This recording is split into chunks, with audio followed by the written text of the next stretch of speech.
നമ്മുടെ ജീവിതത്തിൽ ഏത് തെറ്റുകൾ വന്നാലും അത് ഏറ്റുപറഞ്ഞ് ഉപേക്ഷിക്കാനുള്ള മനസ്സ് മനഃപൂർവ്വമായിട്ട് സൃഷ്ടിച്ചെടുക്കുന്നത്. ഇരുൾ അടഞ്ഞ വഴികളിൽ തിരുനാളമാകുവാൻ ഇന്നത്തെ ചിന്ത. കർത്താവായ യേശുക്രിസ്തുവിൻ്റെ ധന്യനാമത്തിൽ എക്സൽ മീഡിയ TV-യിലൂടെ എന്നെ ശ്രമിച്ചുകൊണ്ടിരിക്കുന്ന എല്ലാ മാന്യരായ പ്രേക്ഷകർക്കും വന്ദനം അറിയിക്കുന്നു.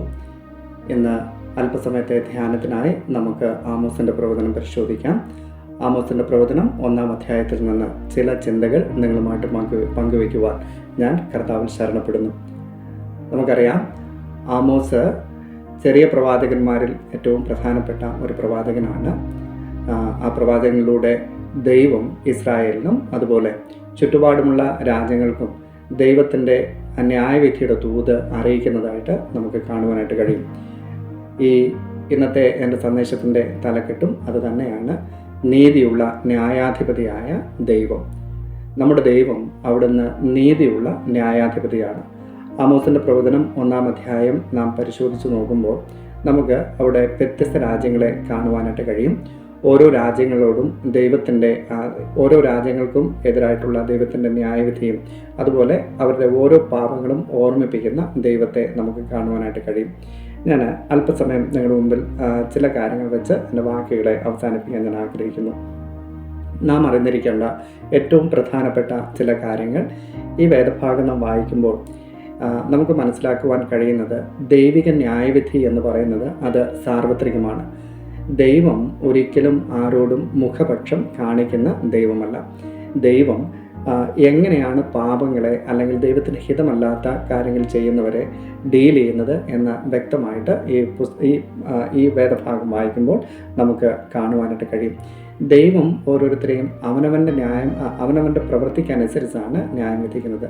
നമുക്കറിയാം, പുതിയ നിയമത്തിലും നാം വായിക്കുന്ന ഭാഗം അത് തന്നെയാണ്. ദൈവം അവനവൻ്റെ പ്രവൃത്തികൾക്ക് തക്കവണ്ണം എന്ത് ചെയ്യുന്നു? ഓരോരുത്തരെ ന്യായം വിധിക്കുന്നു. അതുകൊണ്ട് തന്നെ ദൈവിക ന്യായവിധി എന്ന് പറയുന്നത് സാർവത്രികമാണ്. അതിനകത്ത് യവനനെന്നോ അല്ലെങ്കിൽ ജാതിയനെന്നോ ദൈവമക്കളെന്നോ ഒന്നും ഒരു വ്യത്യാസവുമല്ല. ആര് തെറ്റ് ചെയ്താലും തീർച്ചയായിട്ടും അതിൻ്റെ പണിഷ്മെൻറ്റ് ദൈവം നൽകുമെന്ന് നമുക്ക് വേദഭാഗം മനസ്സിലാക്കുമ്പോൾ വായിക്കുന്ന സമയത്ത് നമുക്ക് മനസ്സിലാക്കാനായിട്ട് കഴിയും.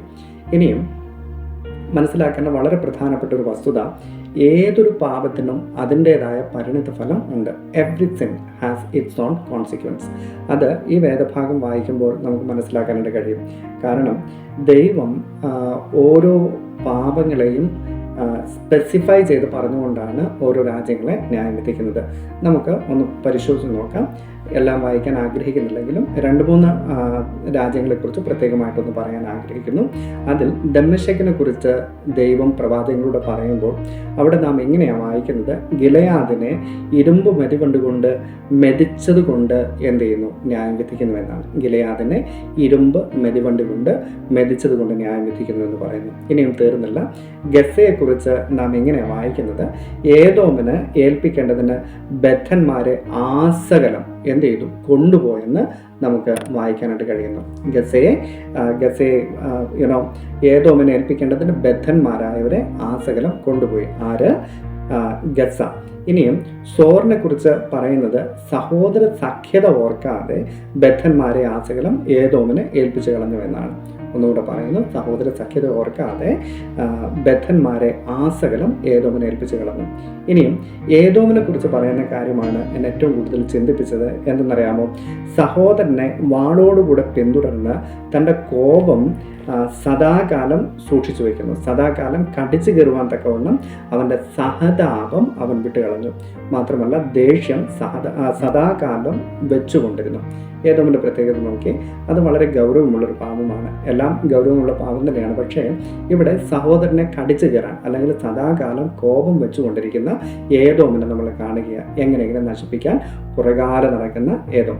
അപ്പം ഈ ഏദോമിനാണ് ബാക്കി 3 രാഷ്ട്രങ്ങളും എന്ത് ചെയ്യുന്നത്? ബദ്ധന്മാരെ ആസകലം ഏൽപ്പിച്ചു കൊടുക്കുന്നത്. അപ്പം അതിൻ്റെ ആ ഒരു സീരിയസ്നെസ് നമ്മൾ മനസ്സിലാക്കേണ്ടത് വളരെ അത്യാവശ്യമാണ്. ഇനിയും അവസാനമായിട്ട് അമ്മോന്യരെ കുറിച്ച് പ്രവാചകൻ പറയുന്നത് എങ്ങനെയാണ്? അതിർ വിസ്താരമാക്കേണ്ടതിന്, അല്ലെങ്കിൽ അവരുടെ രാജ്യത്തിൻ്റെ വിസ്തൃതി വർദ്ധിപ്പിക്കേണ്ടതിന് ഗിലെയാദിലെ ഗർഭിണികളെ പിളർന്നു കളഞ്ഞു എന്ന് നമുക്ക് കാണുവാനായിട്ട് കഴിയുന്നു. അതായത് അത്രമാത്രം ക്രൂവൽറ്റി അമ്മോന്യർ ചെയ്തു. ഈ ഓരോ രാഷ്ട്രങ്ങളും വളരെയധികം ക്രൂരത പ്രവർത്തിച്ചുവെന്ന് നമുക്ക് കാണുവാനായിട്ട് കഴിയും. ആരോട്? ദൈവത്തിൻ്റെ മക്കളായ ഇസ്രായേലിനോട്. മാത്രമല്ല അവരുടെ മനോഭാവവും വളരെ ദൈവസന്നിധിയിൽ അനീതിയുള്ളതായിരുന്നു എന്ന് നമുക്ക് കാണുവാനായിട്ട് കഴിയും. ഈ കാര്യങ്ങളൊക്കെ നമ്മൾ ഓർമ്മിപ്പിക്കുന്ന വളരെ പ്രധാനപ്പെട്ട ഒരു കാര്യമെന്ന് പറയുന്നത്, God remembers every actions and every sins that we are doing against him. ദൈവം നാം ചെയ്യുന്ന, അല്ലെങ്കിൽ ദൈവത്തിനെതിരായിട്ട് ചെയ്യുന്ന ഓരോ പാപങ്ങളും അത് ഓർത്തു വയ്ക്കുന്നു എന്ന് നമുക്ക് മനസ്സിലാക്കുവാനായിട്ട് കഴിയും. എന്നെ കേൾക്കുന്ന പ്രിയമുള്ളവരെ, ഈ ഭാഗം നമ്മെ ഓർമ്മിപ്പിക്കുന്ന പ്രധാനപ്പെട്ട ഒരു കാര്യം, ദൈവം നീതിയുള്ള ന്യായാധിപതിയാകൊണ്ട് നമുക്ക് ദൈവത്തിൻ്റെ സന്നിധിയിൽ ചെയ്യുവാൻ കഴിയുന്ന പ്രധാനപ്പെട്ട ചില കാര്യങ്ങൾ ഞാൻ നിങ്ങളുടെ മുമ്പിൽ വയ്ക്കാം. ഒന്ന്, നമ്മുടെ ജീവിതത്തിൽ വരുന്ന ഓരോ കുറവുകളും അതാത് സമയങ്ങളിൽ ഏറ്റുപറഞ്ഞ് മാനസാന്തരപ്പെട്ട് ദൈവത്തിൻ്റെ സന്നിധിയിൽ ഹല്ലേലൂയ എന്ത് ചെയ്യാന്നറിയാമോ? നിരപ്പ് പ്രാപിച്ച് ദൈവത്തോട് അടുത്ത് നടക്കാൻ ദൈവമായ കർത്താവ് നമ്മെ സഹായിക്കട്ടെ. നമ്മുടെ ജീവിതത്തിൽ ഏത് തെറ്റുകൾ വന്നാലും അത് ഏറ്റുപറഞ്ഞ് ഉപേക്ഷിക്കാനുള്ള മനസ്സ് മനഃപൂർവ്വമായിട്ട് സൃഷ്ടിച്ചെടുക്കേണ്ടത് ആവശ്യമെന്ന് ദൈവത്തിൻ്റെ ആത്മാവിൽ ഞാൻ നിങ്ങളെ ഓർമ്മിപ്പിക്കാൻ ആഗ്രഹിക്കുന്നു. മാത്രമല്ല, ദൈവം നമ്മെക്കുറിച്ച് ആഗ്രഹിക്കുന്ന ദൈവിക ക്വാളിറ്റി എന്ന് പറയുന്നത് മറ്റുള്ളവരോട് മനസ്സലിവ് കാണിക്കണമെന്നുള്ളതാണ്. ഇവിടെ എന്നെ ചിന്തിപ്പിച്ച കാര്യം, ഈ ആദ്യത്തെ 3 രാഷ്ട്രങ്ങൾ എന്ത് ചെയ്തില്ലെന്നറിയാമോ? ഇവർ ഒരു രാഷ്ട്രവും ആരോടും മനസ്സലിവ് കാണിച്ചില്ല. വളരെ ക്രൂവലായിട്ടാണ് എന്ത് ചെയ്തത്? അതായത് വേദനപ്പെട്ടിരിക്കുന്നവരോട്, ബദ്ധന്മാരെ പിടിച്ചുകൊണ്ട് പോകുന്ന ദമശ്ക്, ഗസ, സോർ എന്നീ രാജ്യങ്ങളെ നമുക്ക് കാണാനായിട്ട് കഴിയുന്നു.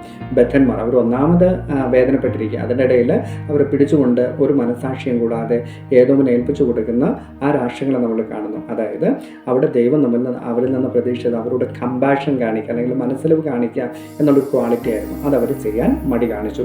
എന്നാൽ നമ്മുടെ ജീവിതത്തിൽ ചില പ്രത്യേകമായ വേദനയിലൂടെ പോകുന്നവർ, കഷ്ടതയിലൂടെ പോകുന്നവർ, അപ്പോൾ പാപം കൊണ്ടാണ് അത് സംഭവിച്ചത് എന്ന് പറഞ്ഞ് അവർ മാറ്റിവെക്കാതെ ദൈവം ആഗ്രഹിക്കുന്ന രീതിയിലുള്ള കമ്പാഷൻ അവരോട് കാണിക്കുവാൻ ദൈവം നമ്മളെക്കുറിച്ച് ആഗ്രഹിക്കുന്നു. ഇനിയും മൂന്നാമത്, ദൈവം നമ്മിൽ നിന്ന് പ്രതീക്ഷിക്കുന്ന ഏറ്റവും വലിയൊരു കാര്യം എന്ന് പറയുന്നത് ദൈവത്തിന് തന്നെ ഫെയ്ത്ത്ഫുൾനെസ്, അല്ലെങ്കിൽ വിശ്വസ്തതയാണ്. നോക്കൂ, ആരൊക്കെ ഏതൊക്കെ രീതിയിൽ ദൈവത്തിന് വിരോധമായി നിന്നാലും അതിൻ്റെ നടുവിൽ വിശ്വസ്തയോടെ നിൽക്കുവാനാണ് ദൈവം നമ്മെക്കുറിച്ച് ആഗ്രഹിക്കുന്നത് എന്ന് മറന്നു പോകരുത്. അതുകൊണ്ട് ഈ ആമോസിൻ്റെ പ്രവചനം 1-ാം അധ്യായം നാം പഠിക്കുന്ന സമയത്ത് ദൈവം നീതിയുള്ള ന്യായാധിപതിയാണ് എന്നുള്ള ആ ചിന്ത നമ്മെ ആഴത്തിൽ ഭരിക്കേണ്ടത് ആവശ്യമാണ്. ആ ദൈവം നീതിയുള്ള ന്യായാധിപതി ആകൊണ്ട് നമ്മിൽ നിന്ന് പ്രതീക്ഷിക്കുന്നതും അത് തന്നെയാണ്. വിശ്വസ്തയോടുകൂടെ ദൈവത്തെ സേവിച്ച് ദൈവം ആഗ്രഹിക്കുന്ന രീതിയിലുള്ള കമ്പാഷൻ മറ്റുള്ളവരോട് കാണിച്ച്, മാത്രമല്ല ദൈവത്തോട് ചേർന്ന് നടന്ന ഓരോ നിമിഷങ്ങളും നമ്മുടെ വ്യക്തിപരമായ ജീവിതത്തിൽ വരുന്ന കുറവുകളും മറ്റുള്ളവരുടെ ജീവിതത്തിൽ വരുന്ന കുറവുകളും ഏറ്റുപറഞ്ഞ് ഉപേക്ഷിച്ച് ദൈവത്തോട് അടുത്ത് ചെല്ലുവാൻ ദൈവമായ കർത്താവ് നമ്മെ സഹായിക്കട്ടെ. മറന്നു പോകരുത്, ദൈവം നീതിയുള്ള ന്യായാധിപതിയാണ്. അവിടുന്ന് നമ്മെ ഓരോരുത്തരെ സ്നേഹിക്കുന്നു. എന്നാൽ നീതിയുള്ള ന്യായാധിപതി അവിടുന്ന് ഒരിക്കലും നമ്മോട് കരുണ കാണിക്കാതിരിക്കുന്നില്ല. ഏറ്റുപറഞ്ഞ പാപങ്ങളെ ഉപേക്ഷിച്ച് ഏറ്റുപറഞ്ഞ് മനസ്താപത്തോടുകൂടി അവൻ്റെ അടുക്കിലേക്ക് ചേർന്ന് ചെല്ലുന്ന ഏവരെയും മാറോടണച്ച് അവൻ്റെ കണ്ണുനീരം തുടച്ച് പാപങ്ങളെ ക്ഷമിച്ച് അവരെ വീണ്ടും ദൈവത്തിൻ്റെ അടുക്കിലേക്ക് ചേർത്തുകൊള്ളുവാൻ അവിടുന്ന് മനസ്സലിവുള്ളവനാണ് എന്നുള്ള കാര്യങ്ങൾ ഓർമ്മിപ്പിച്ചുകൊണ്ട് എൻ്റെ വാക്കുകളെ ഞാൻ ചുരുക്കുന്നു. ഈ വചനങ്ങളാൽ കർത്താവ് നമ്മെ ഓരോരുത്തരും അനുഗ്രഹിക്കട്ടെ.